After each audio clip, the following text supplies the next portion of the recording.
Hello दोस्तों, welcome to road to IIT. और आज का वीडियो बहुत ही इंपॉर्टेंट होने वाला है। ये सिर्फ जे डबल ई मेन्स जे डबल एडवांस के लिए नहीं, ज़िंदगी भर आप जितने भी एग्जाम्स देंगे देने वाले हैं, कॉम्पिटिटिव एग्जाम जितने भी, उन सब के लिए ये वीडियो कॉमन है। ठीक है, कोई भी ये वीडियो देख सकता है। मैं आज बताने जा रहा हूँ कि how to make a good notes. Notes मतलब कि शॉर्ट नोट्स जो हम जिसे बोलते हैं, कि नोट्स कैसे बनाने हैं। शॉर्ट नोट्स स्पेसिफिकली मैं यहाँ पे बात करने वाला हूँ शॉर्ट नोट्स की। ठीक है, शॉर्ट नोट्स की मैं खास बात करूंगा। नोट्स नॉर्मल जो है वो तो है ही, उसके अलावा शॉर्ट नोट्स भी, कि जब हमें कहीं पे ट्रैवल करना हो या कहीं पे बाहर जाना हो तो सिर्फ हम एक बुक लेके जा सकते हैं और उसमें जिसमें पूरा का पूरा पीसीएम मेरा कवर अप हो जाए इस तरह से। तो वो नोट्स कैसे बनाते हैं वो आज हम देखने वाले हैं। ठीक है, तो ये वीडियो एंड तक देखना। और इस वीडियो के डिस्क्रिप्शन लिंक में मैं एक खुद से बनाया हुआ शॉर्ट नोट्स, हाइपरबोला चैप्टर का फॉर्मूलाज का शॉर्ट नोट्स मैं यहाँ पे डालने वाला हूँ, तो आपको अंदाजा भी आ जाए। और यहाँ पे भी मैं एक दो एग्जाम्पल लेके आपको समझाऊंगा। ठीक है, आगे बढ़ते हैं। पहले आपको क्या क्या चाहिए वो मैं आपको बता देता हूँ। आपको चाहिए वेरियस कलर्स की पेन। जितना ज़्यादा आप कलर ले सकते हो उतना ज़्यादा अच्छा रहेगा, उतना ज़्यादा नोट्स अट्रैक्टिव लगेंगे। अट्रैक्टिव लगे तो आपको पढ़ने में भी मज़ा आएगा। ठीक है, मतलब कि मोस्ट प्रोबेबली मैं प्रीफर करता हूँ ब्लैक, ठीक है, रेड एंड ब्लू। ठीक है, ये तीन तो कंपलसरी है, ये तीन तो कंपलसरी है। अगर इसके अलावा आप दूसरे कोई कलर सपोज के ग्रीन या येलो या कोई भी पिंक आप ले सकते हो, दैट्स फाइन। ठीक है, तो पहले तो पेन्स चाहिए आपके लिए, फिर चाहिए हाइलाइटर्स, कि कौन कौन से कलर के अवेलेबल है। आप इसमें भी आप वेरियस कलर्स के सिलेक्ट कर सकते हो, रेड, पिंक, ब्लू, येलो। ठीक है, आपको जो सही लगे वो, लेकिन एटलीस्ट दो से तीन कलर लेना जरूरी है। क्यों, वो भी मैं आपको समझाऊंगा। फिर है स्टिकी नोट्स। स्टिकी नोट्स आप इस तरह की भी लीजिए एक, और एक इस तरह की भी लीजिए। ठीक है, स्ट्रिप्स टाइप की, दोनों यूजफुल होगी। कैसे, वो भी मैं आपको समझाऊंगा। ठीक है, चलिए अब मैं आपको कुछ पॉइंट्स बताने जा रहा हूँ। वो पॉइंट्स ध्यान से समझना नोट्स बनाते पहले। यहाँ पे मैंने लिखे हुए हैं कुछ पॉइंट्स, और यहाँ पे मैं एक एग्जाम्पल लेके आपको समझाऊंगा। ठीक है, चलिए। पहला है कि अंडरस्टैंड योर लर्निंग स्टाइल। इसका मतलब क्या है कि कई लोग ऐसे होते हैं कि जिनको पढ़ने से ज़्यादा याद रहता है, कई लोग ऐसे होते हैं जिनको वीडियो देखने से या इस तरह से ज़्यादा याद रहता है, या फिर कई लोग ऐसे होते हैं जिनको बार बार लिखने से ज़्यादा याद रहता है। तो अगर आपको पढ़ने से ज़्यादा याद रह रहा हो तो आपके लिए नोट्स बहुत ज़्यादा इफेक्टिव है। ठीक है, अगर आपको वीडियो देखने से याद रह रहा हो तो नोट्स इतने ज़्यादा इफेक्टिव नहीं रहेंगे। तो वो एक आपको स्टाइल पहले तो खुद की पहचाननी पड़ेगी। ठीक है, तो अगर आप सपोज कि आपको वीडियो देखने से ज़्यादा याद ले रहा है तो आप नोट्स बनाने में इतना ज़्यादा फोकस मत करिए कि पूरा टाइम नोट्स बनाने में वेस्ट करिए। ठीक है, लेकिन हाँ, अगर आप रीडर है, आपको पढ़ने से ज़्यादा समझ आता है, पढ़ने से ज़्यादा याद रहता है, तो नोट्स आपको बहुत ही अच्छे से बनाने पड़ेंगे। ठीक है, फिर अगर मैं बात कर रहा हूँ शॉर्ट नोट्स की यहाँ पे स्पेसिफिकली, तो शॉर्ट नोट्स में don't record everything you read. ठीक है, हर चीज़ लिखना ज़रूरी नहीं है। कि हमने सपोज के इलिप्स के बारे में पढ़ा या फिर हमने पैराबोले के बारे में पढ़ा, तो हर एक चीज़ हमें रिकॉर्ड करना ज़रूरी नहीं है। जो बुलेट पॉइंट्स हैं वही, स्पेसिफिक चीज़ें जो होती है वही हमें लिखना पड़ेगा। ओके, फिर एक और आ जाता है organise in a proper structure. इसका मतलब क्या है कि सपोज के मैंने एक चीज़ यहाँ पे लिखा, फिर एक चीज़ मैंने यहाँ पे लिखा, फिर एक चीज़ मैंने यहाँ पे लिखा, फिर एक चीज़ मैंने बीच में लिख दिया। इस तरह से कहीं भी मैं लिखता जाऊँगा तो पूरा एक ऑर्गेनाइज स्ट्रक्चर नहीं रहेगा, तो थोड़े दिनों बाद हमें पढ़ने में मज़ा नहीं आएगा। ठीक है, तो वो भी एक ध्यान रखना है कि एक प्रॉपर वे में वो ऑर्गेनाइज हो। उसके बाद हमारा एक पॉइंट है इंपॉर्टेंट, कि avoid mess wild writing them. ठीक है, मतलब थोड़ा अच्छे से सुंदर अक्षर में लिखिए। बहुत ज़्यादा पास पास भी मत लिखिए, बहुत ज़्यादा दूर दूर भी मत लिखिए। ठीक है, टू मच स्पेस रखेंगे तो भी आप बहुत ज़्यादा आपका नोट्स का बहुत ज़्यादा थिक हो जाएगा नोट। तो आप ट्रैवल करने के टाइम में या फिर कहीं पे भी जाने में दिक्कत होगा, ले जाने में दिक्कत होगा। सॉरी, तो वो भी एक ध्यान रखना है हमें। Create no unit wise notes. ठीक है, ये भी एक इंपॉर्टेंट पॉइंट है कि सपोज के मैं मैथ्स फिजिक्स हमारा है, मैथ्स की बात कर रहा हूँ, तो अगर मैं ट्रिग्नोमेट्री का बना रहा हूँ तो ट्रिग्नो का मैं टाइटल दे देता हूँ और उसके नीचे मैंने नोट्स बनाना स्टार्ट किया। तो सपोज के एक A4 शीट का पेज है मेरा, A4 शीट का एक पेज में ले रहा हूँ आगे और पीछे। ठीक है, तो वो दो पेज आगे पीछे मिला के दो पेज, उसमें आपका ट्रिग्नोमेट्री के सारे फॉर्मूलाज कवर अप हो जाने चाहिए, वो हो ही जाएंगे। ठीक है, A4 शीट में अगर आप लिखोगे तो वो हो जाएंगे। ठीक है, तो इसी तरह से स्ट्रक्चर्ड वे में लिख रहा है। यूज हेडिंग सब हेडिंग्स। हेडिंग सब हेडिंग्स के मैथ्स हेडिंग है, ट्रिग्नोमेट्री उसमें सब हेडिंग्स है। इसी तरह से अगर वेरियस चैप्टर्स आएंगे तो वो भी हमें लगाता जाना है। ठीक है, फिर divide sentences into small paragraphs and use bullet points. ठीक है, कि क्विक रीडिंग चाहिए हमें, जब लास्ट मोमेंट में हमें पढ़ना होता है नोट्स में से, तब क्विक रीडिंग चाहिए, तो उसमें पूरा पूरा पूरा बड़ा बड़ा पैराग्राफ लिखा होगा 15-20 लाइन का, तो साइकोलॉजिकली आपको इफेक्ट करेगा कि यार ये तो बहुत बड़ा है, बहुत बड़ा है, नहीं पढ़ना है, चलो छोड़ देते हैं। इसीलिए आपको बुलेट पॉइंट्स बनाते जाना है, एक एक पॉइंट्स इस तरह से बनाते जाओ, और वो छोटे छोटे पॉइंट्स रखो, तो वो आपको पढ़ने में भी अच्छा लगेगा। ठीक है, ये हर एक पॉइंट्स में अभी मैं आपको पढ़ के समझा रहा हूँ, मैं आपको एग्जाम्पल के साथ लिख के भी समझाऊंगा, तो आपको ज़्यादा समझ में आएगा। फिर हमें दिया है कि underline the important points, very very important point है ये, कि जितने भी इंपॉर्टेंट फॉर्मूलाज है कि वो आ ही जाते हैं बार बार, जैसे कि एल हॉस्पिटल रूल है हमारा लिमिट का, वो हर बार एग्जाम में आ ही जाता है।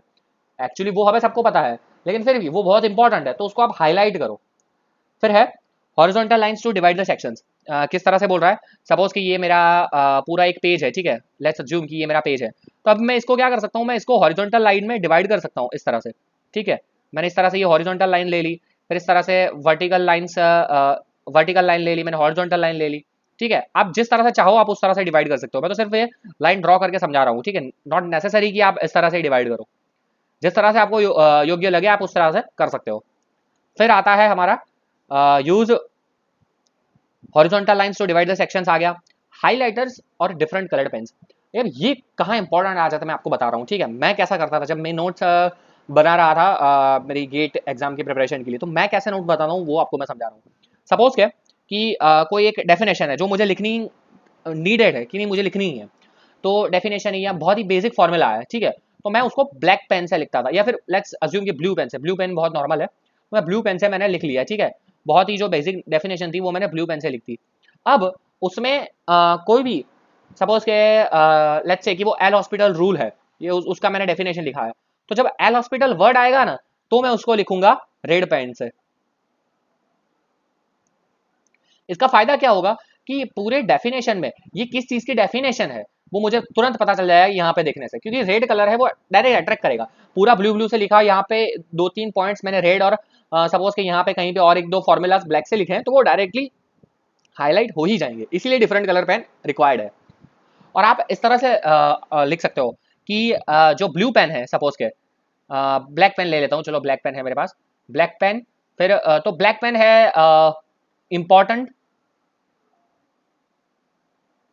ठीक है, फिर आप ले सकते हो कि ब्लू पेन, तो ब्लू पेन है आपके लिए सपोज के नॉर्मल स्टफ्स, नॉर्मल फॉर्मूलाज। ठीक है, और रेड पेन जो आप लेते हो, रेड पेन, वो आ जाता है आपका वेरी वेरी वेरी इंपॉर्टेंट। ठीक है, बहुत ही इंपॉर्टेंट हो तब आप रेड पेन से लिखते हो। सपोज के ये तो मैंने सिर्फ टाइटल एक रेड पेन से लिखा है, आप चाहो तो ब्लैक पेन से भी लिख सकते हो। और सपोज के वो एक ऐसा फॉर्मूला आ गया कि जो आपको रिक्वायर्ड ही है, ठीक है, बहुत इंपॉर्टेंट फॉर्मूला है, तो वो आप रेड पेन से लिख सकते हो। ठीक है, तो ये बहुत इंपॉर्टेंट चीज है कि आप इसी तरह से, ये पेन समझाया मैंने, इसी तरह से सेम चीज आप हाइलाइटर का भी यूज कर सकते हो। कि सपोज कि आपने सारी चीजें ब्लू या ब्लैक से लिख दी है, ठीक है, लेकिन उसमें कोई एक चीज आपको हाईलाइट करनी है, तो आप हाइलाइटर भी इसी तरह से कलर में डिवाइड कर सकते हो, तो आपको पता चल जाएगा कि यार मैंने ये रेड से हाईलाइट किया है, मतलब कि ये चीज मैं बार बार भूल जाता हूँ, ये वेरी वेरी इंपॉर्टेंट है, मुझे याद रखना, ये बहुत ही इंपॉर्टेंट फॉर्मूला, ये एग्जाम में बार बार आता है। ठीक है, तो इसी तरह से ये भी इंपॉर्टेंट हो जाता है। फिर हमारा पॉइंट था divide content in table diagram and graphs, ये बहुत इंपॉर्टेंट है। अगर आप टेबल्स डायग्राम से ग्राफ्स में लिखोगे, ऐसे पैराग्राफ में नहीं लिखोगे, तो बहुत ही शॉर्ट स्पेस में वो कवर अप हो जाएगा। ठीक है, वो भी मैं आपको समझा देता हूँ। और है कीप योर नोट अपग्रेडेड, ये जो अपग्रेडेड शब्द लिखा है उसके लिए मैं, हमारे लिए पिक्चर में आती है notes, sticky notes, sticky notes upgradation के लिए। अब सपोज कि मैंने कुछ लिख लिया है पूरा, ठीक है, तो मैं तो हमेशा क्या प्रीफर करता था कि सपोज कि आपके पास ये एक पेज है, तो मैं हमेशा क्या करता था कि लेट्स अज्यूम कि ये पूरा पेज है, आपको दिख रहा है, तो मैं उसका 70% पोर्शन है ना इस तरह से लिख लेता था। ठीक है, यहाँ पे ये पोर्शन पूरा, यहाँ पे मैं पूरा इस तरह से लिख दे रहा हूँ। ठीक है, लेकिन ये जो पोर्शन है ये मैं हमेशा खाली छोड़ देता था, क्योंकि फ्यूचर में कभी ना कभी मैं आऊंगा तो कुछ ना कुछ इसे फार्मूला न्यूमेरिकल सॉल्व करते हुए मुझे कुछ दिख गया, या फिर कोई फार्मूला मुझे नया सा दिख गया जो मैंने नहीं पढ़ा था, तो वो मैं यहाँ पे अपग्रेड कर सकता हूँ, तो मैं स्पेस हमेशा छोड़ देता था। लेकिन कई बार क्या होता है कि आपने जो स्पेस छोड़ी है वो भी सपोज के फिल हो गई पूरी की पूरी। ठीक है, तो अब क्या करेंगे आप, तो अब आप क्या कर सकते हैं कि यहाँ पे एक स्टिकी नोट्स चिपका सकते हैं। ठीक है, इस तरह से आप एक स्टिकी नोट्स यहाँ पे चिपका सकते हैं, यहाँ पे कुछ लिख के। ठीक है, तो वो आपको याद रह जाएगा, तो स्टिकी नोट्स इसीलिए रिक्वायर्ड है। ठीक है, और फिर एक और चीज़ हो सकती है स्टिकी नोट्स आप पेज के एंड में इस तरह से, जो पेज है पूरा उसके एंड में इस तरह से बीच में भी छोड़ दे सकते हैं, तो आपको फटाफट उसी पेज में रीच करने में बहुत ही आसानी होगी। ये बहुत छोटे छोटे पॉइंट्स हैं, लेकिन ये बहुत इफेक्टिव है। ठीक है, तो इस तरह से आप स्टिकी नोट्स पेज के मूव होने के लिए भी आप रख सकते हैं। ठीक है, तो स्टिकी नोट्स इसीलिए इंपॉर्टेंट हो जाते हैं। तो ये सारे के सारे पॉइंट्स मैं बता रहा हूँ बहुत ही इंपॉर्टेंट है। तो पहले मैं आपको एक छोटा सा एग्जाम्पल लेके मैं समझाना चाहता हूँ कि किस तरह से मैं चाहता हूँ कि आप लोग, मैं नहीं चाहता हूँ एक्चुअली, नोट्स कैसी चीज़ है। मुझे स्टूडेंट्स बोल रहे हैं कि सर आप नोट्स प्रोवाइड करिए, कोई दिक्कत नहीं है। ठीक है, नोट्स मैं प्रोवाइड कर ही सकता हूँ, और उसमें कोई बड़ी चीज़ नहीं है नोट्स प्रोवाइड करने में। लेकिन मैं आपको एक चीज़ बताना चाहता हूँ कि जो सेल्फ नोट्स होते हैं ना, आपने खुद से लिखे हैं, तो आपको वो दिमाग में पता है यार कि मैंने इस जगह पे ये चीज़ लिखी है, ये मेरी हैंड राइटिंग है। खुद की हैंड राइटिंग रीड करने में आपको बहुत ही मजा आएगा। आपको क्या लग रहा है, आप सोचो, अगर आप सिर्फ इंटरनेट पे जाके सर्च करोगे कि मैथ्स JEE नोट्स, ठीक है, सिर्फ इतना जाके सर्च करो, आपको हजारों नोट्स PDFs मिल जाएंगे। ठीक है, लेकिन कोई भी बच्चा, कोई भी टॉपर है, वो इसमें से नहीं पढ़ पाता है कभी भी, क्योंकि यार वो किसी और ने लिखा हुआ है। इसीलिए मैं कभी नोट्स साइड नहीं गया कि मैं नोट्स प्रोवाइड करूँ। ठीक है, मैं इसीलिए नोट्स हमेशा मना भी करता हूँ, और मैं आगे भी सोच रहा हूँ कि मैं नोट्स प्रोवाइड ना ही करूँ।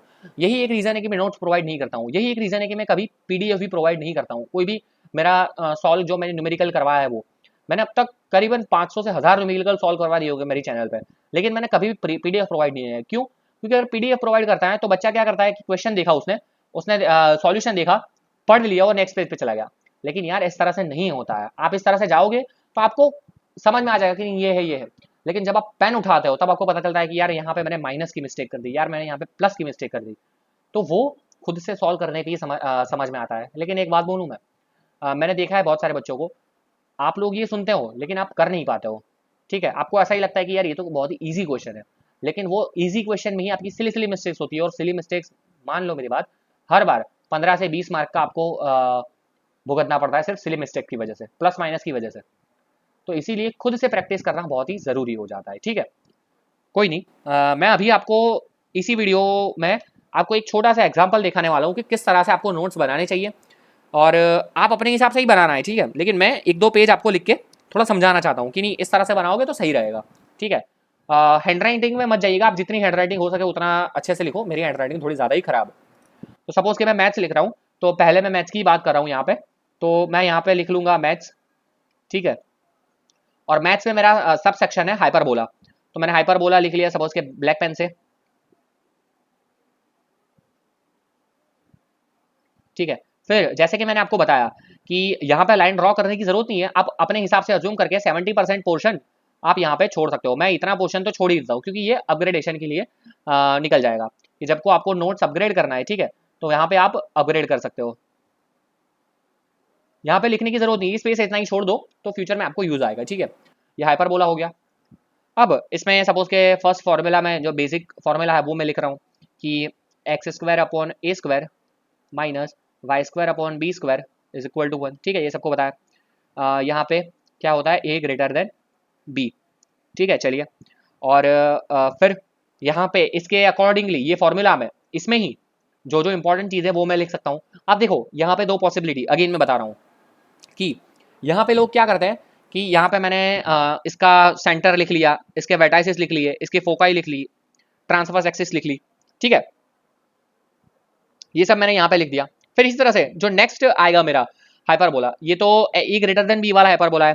इसी तरह से मेजर एक्सेस अगर हमारा वाई एक्सेस हो, इस तरह का भी हाइपरबोला आता है। ठीक है, x² by b² minus y² by a² is equal to 1, तो वो वाला भी आएगा। तो अब दोनों के लिए मैं डिफरेंट बनाने जाऊंगा नहीं, तो यहाँ पे हमें थोड़ा स्मार्ट यूज करना है। मैं क्या करता हूँ देखो, ठीक है, अब मैं इसको पूरा मिटा देता हूँ, ध्यान से देखना। दो है और दोनों में हमें कंपेयर ही करना है, तो मैं एक अच्छा सा सुंदर सा टेबल बना लेता हूँ यहाँ पे। ठीक है, तो ये मैं बना दे रहा हूँ एक टेबल।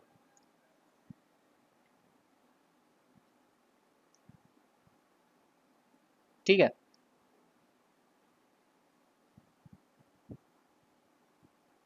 ओके, फिर यहाँ पे आ जाएगा मेरा टाइटल्स, आ जाएगा मेरा यहाँ पे, ओके, और यहाँ पे आ जाएगा मेरा हेडिंग्स इस साइड। और यहाँ पे जो टाइटल्स छोटे छोटे आएंगे कि सेंटर कौन सा हो गया, फिर फोकाई कौन सा हो गया, और इस तरह से जो भी आएंगे सारी चीज़ें, ट्रांसफर एक्सेस कौन सी हो गई, वो सारी चीज़ें मैं यहाँ पे लिखता जाऊँगा। ठीक है, ओके चलिए। तो यहाँ पे मैं लिखता हूँ, पहली तो मेरी चीज़ आ जाती है, तो मैं ब्लू पेन से यहाँ पे लिख देता हूँ जो इंपॉर्टेंट है वो, कि जैसे कि सबसे पहला आ जाता है मेरा सेंटर, सॉरी लाइन हटाना पड़ेगा, ओके। तो यहाँ पे आ जाता है सेंटर, ठीक है। फिर मेरा आ जाता है वर्टाइसेस, हैंड राइटिंग में मत जाइए प्लीज़, हैंड राइटिंग मेरी खराब है। फिर आ जाता है फोकाई, फिर आ जाता है मेरा लेंथ ऑफ ट्रांसफर एक्सेस,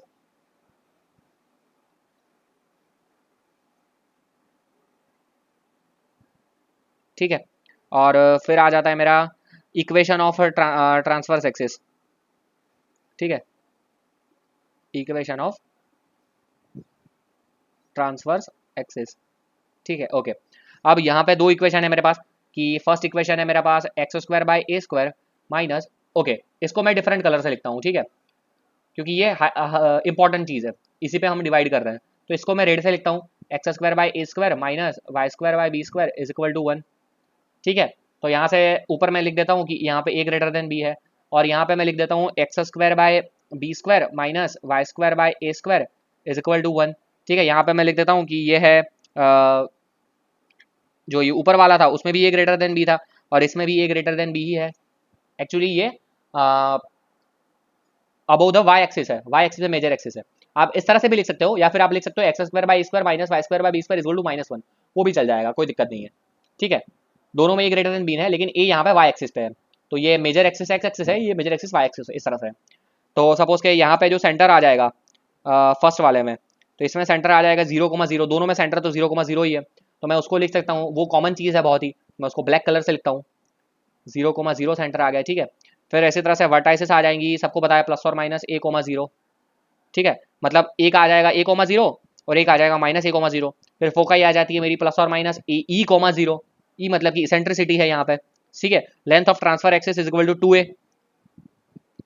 ठीक है, and the transverse axis is along the x axis and the equation of transverse x axis का लॉन्ग आएगा, ठीक है। तो इक्वेशन हो जाएगा उसका y इज इक्वल टू 0, ये मैंने लिख दिया। इसी तरह से मैं सेंटर में भी दूसरे वाले के लिए लिखता हूँ, सेम सेंटर तो अगेन आएगा 0,0, ठीक है। ये आ जाएगा मेरा, यहाँ पे देखो ये अलॉन्ग द वाई एक्सिस है, तो 0, प्लस और माइनस ये आएगा, बट ऑब्वियसली चीज़ है। यहाँ पे आ जाएगा 0, प्लस और माइनस ई, ये सब याद रखना है, ठीक है। लेंथ ऑफ ट्रांसफर एक्सिस क्या आ जाएगा, अगेन 2a, और यहाँ पे आ जाएगा, ये आ जाएगा y इज इक्वल टू 0, ठीक है। तो ये सारी चीज़ें थोड़ी थोड़ी इंपॉर्टेंट हो जाती है। फिर इसी तरह से आप जो लेंथ ऑफ लेटस रेक्टम है वो सारी चीज़ें लिख सकते हो। फिर डिस्टेंस बिटवीन टू फोकाई आ जाता है 2a। ये जो फॉर्मूलाज मैंने अभी लिखे हैं ना, ये इंपॉर्टेंट है, उसके माना नहीं कर रहा हूँ मैं, इंपॉर्टेंट, लेकिन ऐसा कोई नहीं है कि बहुत ही इंपॉर्टेंट है।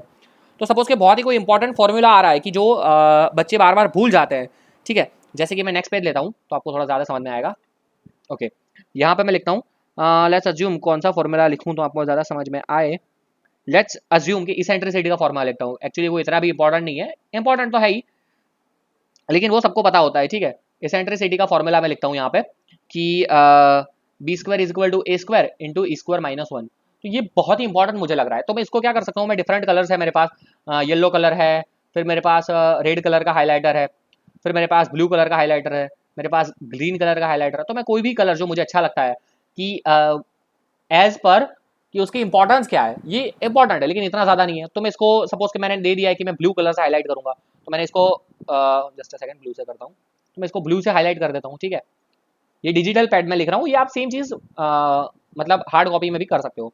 ये हो गया, मैं ब्लू से हाईलाइट कर दिया। बहुत ही इंपॉर्टेंट फॉर्मूला आएगा तो मैं उसको किससे हाईलाइट करूँगा, मैं उसको रेड से हाईलाइट करूँगा, ठीक है। तो यही एक चीज़ है, इस तरह से आप हाईलाइट कर सकते हो। अगेन मैं बता देना चाहता हूँ कि मुझे बच्चे बोल रहे हैं कि सर आप नोट्स प्रोवाइड करिए। मैं आपको एक चीज़ बता देना चाहता हूँ कि मैं नोट्स प्रोवाइड कर दूंगा, उसमें मुझे कोई दिक्कत नहीं है। मुझे क्या करना है, 15-20 मिनट लगेंगे मुझे, मैं लिख के आपको दे दूंगा, लेकिन उसकी वैल्यू कम हो जाती है। फिर से बता रहा हूँ, हर एक स्टूडेंट के पास एक बुक होनी चाहिए, स्टैंडर्ड टेक्स्ट बुक। आपके पास कुछ नहीं है तो आपके पास एनसीईआरटी की बुक है, ठीक है। आपके पास एनसीईआरटी की तो बुक होगी ही, ठीक है, जो आप 12th बोर्ड पढ़े हो, तो उसमें भी हाइपर बोला कोई भी चैप्टर में हर एक जो बेसिक फॉर्मूला है वो आ जाते हैं। अगर मैं बोल रहा हूँ सिर्फ आप एनसीईआरटी भी पढ़ के जाओगे ना, तो अभी आप जेडब्ल्यू मेंस में 150 प्लस स्कोर कर सकते हो आराम से। तो उसमें भी जितने फॉर्मूलाज अगर आपको उसकी भी शॉर्ट नोट्स बनानी तो उसमें से आप लिखो, लेकिन शॉर्ट नोट खुद से बनाओ, ठीक है। तो मेरे से मैं लिटरली क्लियरली बोल देना चाहता हूँ कि शॉर्ट नोट्स मैं नहीं प्रोवाइड करने वाला। शॉर्ट नोट्स मैं खुद से नहीं प्रोवाइड करूँगा, क्योंकि उसका एक रीज़न है। मैंने मुझे एक स्टूडेंट है कुंज करके, वो मुझे काफ़ी बोल रहा था। मैंने एक PDF प्रोवाइड भी किया। फिर मैंने एक मेरे फ्रेंड से बात की जो काफ़ी अच्छा, उसने काफ़ी कॉम्पिटिटिव एग्जाम भी क्लियर कर किए हुए हैं। मैंने एक दो सर से, मेरे जिससे मैं पढ़ा हुआ उनसे भी मैंने बात की, तो उन्होंने भी मुझे ये चीज़ बोली कि हर्ष तू शॉर्ट नोट्स प्रोवाइड करेगा, ठीक है, अगर तू शॉर्ट नोट्स प्रोवाइड करेगा तो बच्चे सिर्फ उसे पढ़ जाएंगे। लेकिन अगर सपोज के कोई एक्स स्टूडेंट है, ठीक है, उसको शॉर्ट नोट्स मैं नहीं प्रोवाइड कर रहा हूँ, तो वो क्या करेगा? उसको शॉर्ट नोट्स तो चाहिए, तो या तो वो डाउनलोड करेगा कहीं से, या तो फिर वो खुद से बनाएगा। अगर वो खुद से बनाएगा ना, तो उसे एक बार तो शॉर्ट नोट्स लिखने पड़ेंगे यार।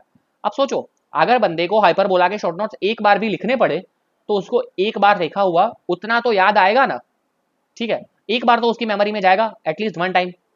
सेम चीज अगर मैं PDF क्वेश्चंस की मैं PDF प्रोवाइड करना स्टार्ट करूंगा तो बच्चे पढ़ जाएंगे। लेकिन मैं अगर नहीं करूंगा, बच्चे मेरी बात सिंसियरली मानेंगे, तो उसे एक बार तो एटलीस्ट खुद से सॉल्व करना पड़ेगा।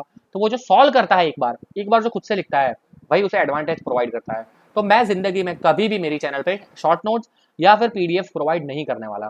मैंने सोचा था कि मैं इसमें भी प्रोवाइड करूंगा हाइपरबोला की, लेकिन अभी मैं सोच रहा हूँ कि वो भी सही नहीं रहेगा, ठीक है, क्योंकि PDF शॉर्ट नोट प्रोवाइड करने से क्या होता है कि सपोज कि मेरा भी 15-20 मिनट आधा घंटे का टाइम स्पेंड होगा, उसकी जगह पे मैं काफ़ी JEE एडवांस या JEE मेंस के कुछ नए नए क्वेश्चन सॉल्व करवा सकता हूँ, या फिर उसकी जगह पे मैं कुछ और अच्छा सा दे सकता हूँ।